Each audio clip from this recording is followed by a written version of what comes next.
Scrungaloid, The Lowest Form of Life, by Erika Chappell of Flying Circus fame, is a tabletop wargame where you play as Scrungaloids, scavenger creatures belonging to a family within the order Arthropoda that shoot each other over resources or just being haters of other color. How big are the Scrungaloid? I don't know. I know you can run them over with an automobile. Maybe Scrungaloid models are actually 1-to-1 in scale. So how do you play Scrungaloid? Well, I think some of you have probably already recognized that Scrungaloid looks very inspired by a certain product by a certain games workshop, so in a way, if you are familiar with that, you will feel at home. To start a game of Scrungaloid, you want, of course, Scrungaloids, preferably not alive. If so, do your best to keep them away from least concern. We are doing our best and nothing is working. An actual map, some D6 and D20, whatever measuring doohickeys you got to measure filthy imperial inches, and a chess clock, or just some kind of timer. Then choose the size of your game, from a learning game to epic scramble. These increase the point budget for both sides to play, and you might need a big enough table and booze for the biggest of the battle.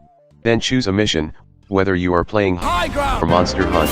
The goals of all these missions are simple: get more victory points than your opponent, especially since you only have 6 rounds of combat per battle. Annihilating your opponent in totality is usually not an option, at least until the Scrungaloids rediscover nuclear weapons or social medias. Then, after placing down objectives as instructed by the mission rules, the players take turn placing the terrains and agreeing on what they do, so all onboard players will at least feel that the map is fair to everyone. Then all players get to place 3 caches throughout the map. Caches represent supplies, dead enemies, or other shinies. This will be useful later as I explain the game. Each player then also has to roll to decide who get to pick what corner of the map to start. That's the deployment phase in its entirety. Now let's talk about how you play. As I mentioned before, you will have 6 rounds of combat, and in each of those rounds there's 2 phases, consolidation phase and combat phase. Consolidation phase allows Scrungaloids to consolidate their gain, rally the troopers, and get in position to act. Combat phase allows the Scrungle to act, shooting and killing each other. In each of those phases, the player takes turn activating ready Scrungaloid for 1 action each, then they become tired and get fatigue. At the start of the next phase, every Scrungle are ready once more to murder each others. So in essence, while this means all Scrungaloids have 2 actions per round, this separation allows players to act and counter one another instead of sending Scrungaloids on suicide run because you have the initiative, neatly avoiding the getting fucked by 20 hooligans in your face at once problem in the other game. Then at the end of the combat phase, if any models are engaged, it's stabbing time. You are encouraged to call it when it's stabbing time. When it's stabbing time, every engaged Scrungaloid can bludgeon each others to death. This all happens simultaneously unlike previous phases, and the damage is only counted after the dust has settled. What this means is simple: because melee attack only happens at the end of everything, you can't just run up and stab someone. If you charge or scrabble on a victim that hasn't acted yet, they can just walk away. If you scrabble someone that has acted, you can stab them, but you didn't deny their action that has already been done on this round. In short, Erika is a genius and you should praise her as such. This single action double activation mechanic also makes the game move faster, as you the player will only be considering the impact of 1 action at a time instead of thinking the dozen of combination 2 different actions could make. And you want to be fast, because for every 5 minutes you spent on your turn, your opponent gets a momentum that can be spent on rerolling dice, make 1 unit moves faster, or scoot a fatigued model to take action if they have nothing left. So you can choose to play fast and die fast, or play slow and die fast, and just to keep the game from being too static. Now that melee combat has more nuance to it, when a Scrungle rolls 1 when using the scope action to shoot people, it is now out of ammo and cannot shot until it scavenged more bullets to shoot again. Meaning, a weapon that can do more attacks have higher chance of running out of bullets, and with how many Scrungles are on field, someone is definitely going to have a problem after every round of combat. Thankfully, this is what the scavenge action is for. When a Scrungle is near a cache or downed model, or standing on top of an active objective after round 4, it can perform the scavenge action to gain 1 victory point and lose out of ammo token if it has 1. And on top of that, every time you scavenge, you might also get some looted gears to use, like a grenade. Another mechanic in play here is that when a unit was shot or stabbed, they are only dead 16% of the time and are downed instead. This means they are merely injured or has fallen onto its back and can't get back up. Any unit can use the scrape action to scrape ally Scrungle off the floor, and you can do this as many times as you want as long as nobody ripped a down Scrungle apart for ammo.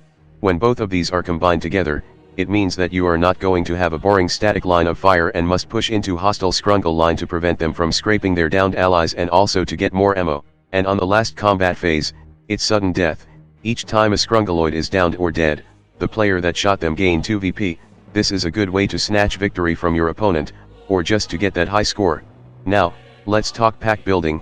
Depending on the size of your game, you can have the following amount of Scrungles, plus a number of free foragers, the most basic unit possible that you are free to spend points on or not, allowing you to make your actual Scrungle pack more specialized, or if you feel like being dumb, I guess you can play Epic Scrumble with 50 foragers with Bayonet Gyro Jetter for the tactical marine experience. Over in Scrungaloid, there's a lot of guns and gears to pick from Gyro Cannon to Acid Gun, Flame Spitter to Laser Pointer, to Atomizer and Crystal Slinger. Luckily or unluckily depending on your perspective, each unit type have limited upgrade path choice so you don't get too much choice paralysis. This also keep each unit specialized in what they do. There's foragers that are just enough for the basic, guards that can shield themselves and their allies, soldiers that really want to get up close, workers to utilize weapons beyond the standard gyro, and many more, with HQ units for powerful elite Scrungle, and vehicles for mass destruction and chaos. Not all of them have models yet sadly, but the few Erika has released look fucking amazing. These are all 3D printable model with STL files. Never before have I wish I could afford a 3D printer. And finally, after you have done building your pack, you have to pick your carapace color. You get to pick 2 colors, major or minor for their bonus effects. For the entire pack, one of the color must be the same. You can't just turn your Scrungaloid pack into a flying circus.